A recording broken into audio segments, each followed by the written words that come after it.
नमस्ते। हम नूतन कर अपन पूरा मिथिलावासी के गोर लगै छी। अहाँ सबसँ आग्रह अछि जे अहाँ सब हमर वीडियो देख कऽ लाइक शेयर जरूर करब। ओना अहाँ सब करिते छी, जे कोई नहीं करै छथिन तिनका सबके लेल ई छै। आइ हम एकटा सोहर लऽ कऽ आयल छी। बहुत छोट अछि लेकिन नीक गीत अछि, अहाँ सब सुनू, नीक लागत।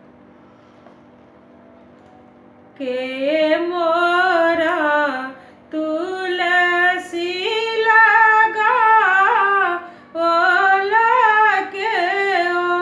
पानी ढारल रे, ललना रे कौन जोगिनिया नजर लगाओल की तुलसी सुखाएल रे, ललना रे कौन जोगिनिया नजर लगाओल की तुलसी सुखाओल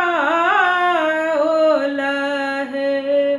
सासु मोरा तुलसी लगाओल ननदी पानी ढारल रे, ललना रे सौतीन जोगिनिया नजर लगाओल की तुलसी सुखाएल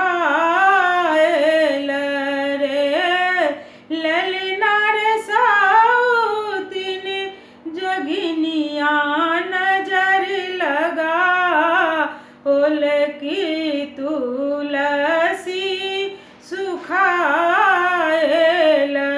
रे।